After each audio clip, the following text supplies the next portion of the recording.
Police ഉൾപ്പെടെയുള്ള ആൾക്കാർ ഈ റോഡിലേക്ക് ഇറങ്ങി ആളുകളോട് മാറാൻ പറയുന്നുണ്ട്. ഇപ്പോൾ നഗരം പൂർണ്ണമായും ഇരുട്ടിലാണ്.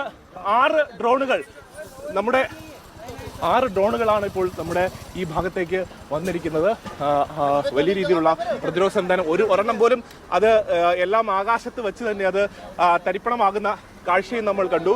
നമ്മുടെ മിസൈൽ പ്രതിരോധ സംവിധാനം ശക്തത വീണ്ടും വരുന്ന ഒരു സാഹചര്യം നമുക്ക് കാണാൻ സാധിക്കും. വീണ്ടും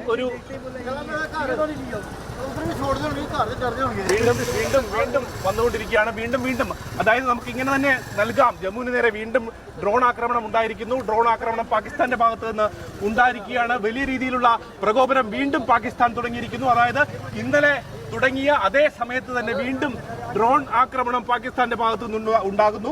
വലിയ രീതിയിലുള്ള പ്രകോപനം പാകിസ്ഥാൻ വീണ്ടും സൃഷ്ടിച്ചുകൊണ്ടിരിക്കുന്നു. വീണ്ടും വരുന്ന കാഴ്ച നമുക്ക് കാണാൻ സാധിക്കും. നമ്മൾ ദൃശ്യങ്ങളിൽ കാണുന്നത് പോലെ തന്നെ ഈ കാണുന്ന ചെറിയ മിന്നലാണ്. അത് നമുക്ക് അങ്ങനെ കാണാൻ സാധിക്കുള്ളൂ. അത് പൊട്ടി അപ്പോൾ തന്നെ വീഴുന്നതും നമുക്ക് കാണാൻ സാധിക്കും. ഏകദേശം 10ഓളം ഡ്രോണുകൾ ഇപ്പോൾ ജമ്മുവിന്റെ നേർക്ക് വന്നു കഴിഞ്ഞു. അത് ഞാൻ നിൽക്കുന്ന ഈ ഭാഗത്താണ് എനിക്ക് കാഴ്ച കാണാൻ സാധിക്കുന്നത്.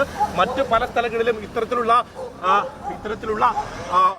പ്രശ്നങ്ങൾ. വീണ്ടും അലാറം മുഴങ്ങുന്നു, വീണ്ടും സൈറൺ മുഴങ്ങുന്നു, വീണ്ടും വലിയ രീതിയിലുള്ള സൈറൺ മുഴങ്ങുന്നു. വാഹനങ്ങൾ പൂർണ്ണമായും ഓഫാക്കണമെന്ന് ആവശ്യപ്പെട്ടിരിക്കുന്നു.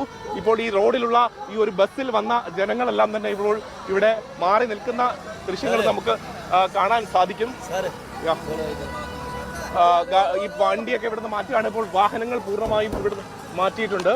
വലിയ രീതിയിലുള്ള പ്രകോപനം പാകിസ്ഥാൻ വീണ്ടും തുടങ്ങിയിരിക്കുന്നു. ജമ്മു നഗരത്തിന് മേൽ വീണ്ടും ആക്രമണ ശ്രമം പാകിസ്ഥാൻ നടത്തുന്ന കാഴ്ചയാണ് നമുക്ക് കാണാൻ സാധിക്കുന്നത്. ഇന്ത്യൻ സൈന്യം വലിയ രീതിയിലുള്ള തിരിച്ചടി നൽകുന്നു. വലിയ രീതിയിലുള്ള തിരിച്ചടി തന്നെയാണ് ഇന്ത്യൻ സൈന്യം നൽകിക്കൊണ്ടിരിക്കുന്നത്. എല്ലാം മിസൈൽ പ്രതിരോധ സംവിധാനങ്ങൾ ഉപയോഗിച്ച് അത് താഴെ വീഴ്ത്തിക്കൊണ്ടിരിക്കുന്ന സംവിധാനമാണ്.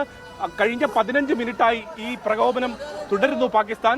വലിയ രീതിയിലുള്ള പ്രശ്നമാണ് ഇപ്പോൾ ഈ മേഖലയിൽ ഉള്ളതെന്ന് പറയാൻ സാധിക്കും. കഴിഞ്ഞ ദിവസം കൃത്യം ഇതേ സമയം തന്നെയാണ് ഇത്തരത്തിലൊരു പ്രശ്നം ഉണ്ടായത്. ഇത്തരത്തിലൊരു പ്രകോപനം പാകിസ്ഥാന്റെ ഭാഗത്തു നിന്ന് ഉണ്ടായത്. അത്തരത്തിൽ വീണ്ടും സൈറൺ മുഴങ്ങുന്നത് നമുക്ക് കാണാൻ സാധിക്കും, ഇവിടെ കേൾക്കാൻ സാധിക്കും. ഇവിടെ വന്ന ഇപ്പോൾ ഒരു ബസ് ഈ ഭാഗത്തേക്ക് വന്നു. ആ ബസ്സിനെ ഉള്ള ആൾക്കാരെ പൂർണ്ണമായും ഇവിടെ നിന്ന് ഒഴിപ്പിക്കുന്നത് കാണാൻ സാധിക്കും. അത്തരത്തിൽ വലിയ രീതിയിലുള്ള മുൻകരുതലുകൾ നേരത്തെ തന്നെ